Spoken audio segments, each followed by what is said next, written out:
Alright, welcome back to part 2. This is Neil from iPaintGirls.com.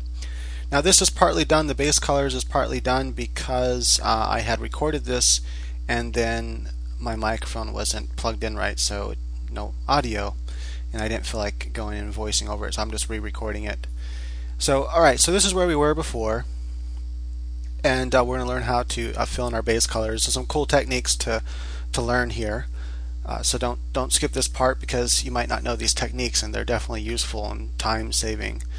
So we have our lines layer. Just right click on it, then go to layer properties, and this is how you set the properties, where you can call it lines and then set the color to gray, just because gray makes sense for lines.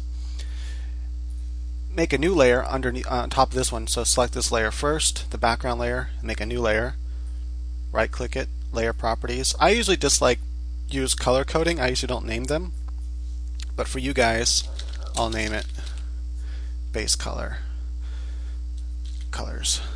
Right, so there's no need to put all the different items in different colors. Like, you don't have to have the hair on one layer, and, for the base color, and then the shirt on one layer. You don't have to do all that.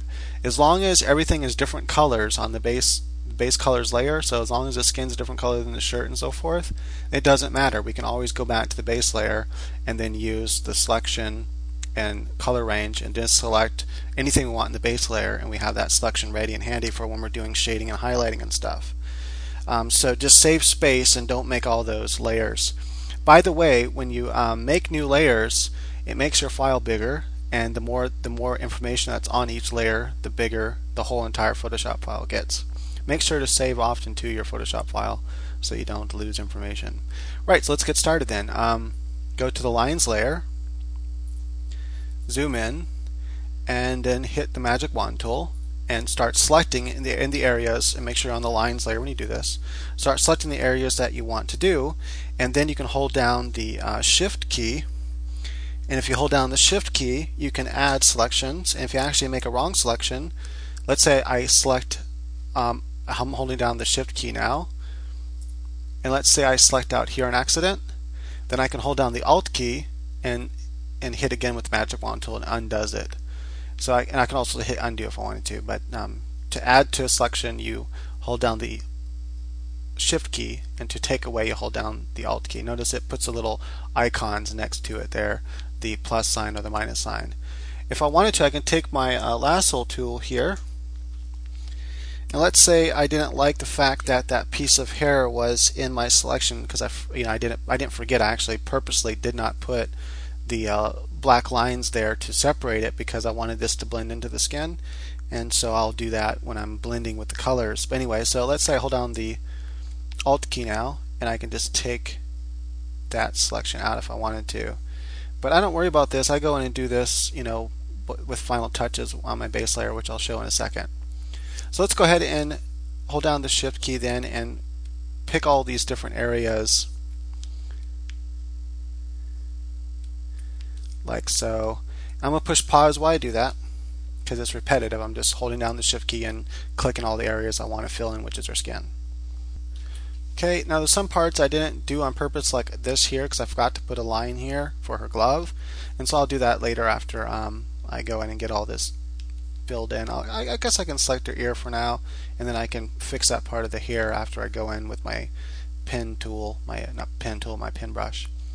So here's the trick I wanted to show you that is important to know, and definitely is time saving.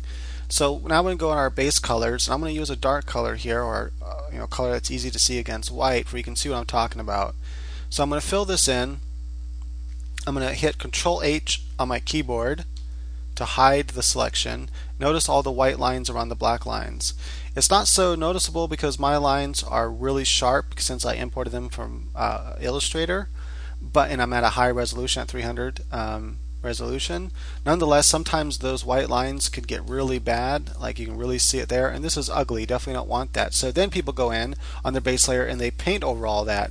Like, then they take their pen tool and go and paint, but that's really time consuming. So rather, what we can do is, I'm going to hit the Control H again to bring my selection back up so we can see it again, is we can go now to select, modify, expand. I'm going to expand by 2 pixels. You can probably do 1 pixel, 2 pixels, 3 pixels. It depends on what resolution you're at. At 300 resolution, 1 pixel, 2 pixels should be fine. Maybe even 3 pixels sometimes, but 2 pixels I think is going to work just great. Now I'm going to pick my skin tone now. Actually, I'm going to pick that red again just so I can show you the difference now. And then I'm going to go ahead and hide that. And notice now, you know, you don't see all those white lines really. And if I go to view actual pixels, you know, they're not there. Well, she looks trippy with red skin, Demon Tomb Raider. And so if I come back here,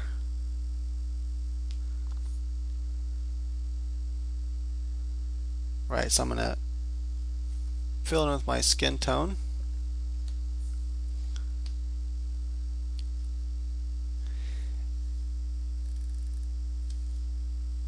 And then I'm going to select out here to undo that selection. I just want to see something here. If I take now my pen tool and I paint behind that, notice it doesn't make a difference. So, because the white line there is actually, it's like an illusion. That's not really, it's part of the this line's here.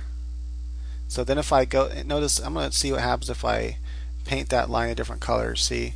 So it's just like an illusion, I think, in that particular case, because the black lines are so close together, because you notice it went away when I painted a different color.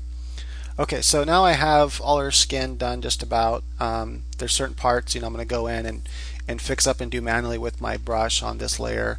Oops, make sure I pick the right color here. Just for now, I'm going to put the lips that color. I'm going to actually paint them a different color, but for now I'm just going to leave it like that. I can even paint the eyebrows in, even though I'm going to go in and manually paint behind a different color, and the hair and all that, a little part of the ear, and then I'm going to paint in all that, but I'm not going to worry about the little stuff. I go in and fix it up manually. So the next thing you do then is you select like all the clothes, you know, the next item that's going to be the same color, and the clothes are going to be the same color. So I'd go and select all that. I'll push pause. Oh, remember that when you do that, you have to go back to your lines layer. So make sure you're back on your lines layer when you go do the selection.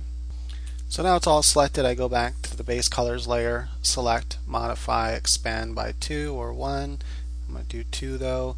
And then when I do the clothes, they're going to be kind of brown, so I'm going to use the same color I use for shading. And that's going to be the color I'm going to start with for clothes, and ultimately it'll look kind of brownish when I get done with the shading and everything. And I want to make sure I'm using medium colors for my base colors, because I'm going to be shading on top of them with darker colors, and I got to make sure that, you know, the shading colors are, you know, I don't have to get too dark with the shading colors, especially because this is like a daytime scene, so I have to think about how light that is going to be. But I can always go back and change the base colors really easily. So let's say I go, oh man, I don't want that color for the shirt. Well, then I'm on my base colors layer. I can go to select color range and then just select that. Or if I want to do the skin, I can then select the skin. So it's really fast. As long as they're different colors, you can select anything you want, and then you have your selection. I think my time's up. Well, not really, because I did pause a couple times because I had a timer and I forgot to pause it too. So anyway, yeah. Notice I still have to come in and fix this part with the part that's her finger in the glove, and then draw the black line in there. And then, you know, some parts here I messed up with the line work, and you know, I left a gap, and so it bled into that. But I can just go and fix it in manually. I'm going to go in now and select the hair and fill it in the same way I just did everything else. I'm going to select with the magic wand tool and fill that in on the base layers, and then we'll go in and fix up anything we have to do with our pen tool. And I have to also go back and redo this, because see, when I accidentally clicked in one of the areas of the magic wand tool, I actually clicked the line somewhere, and that's why it put that color, the skin tone color, all around all my lines. So I need to go back and redo this really quick. And then I'm going to, you know, have all this done, and so that all, you know, at least now you know how to do it. So now I'm just going to go fill everything in, and you'll be caught up with me because you know how to do it now. Notice for the base color for metal stuff like the gun, I'm going to choose this kind of bluish gray.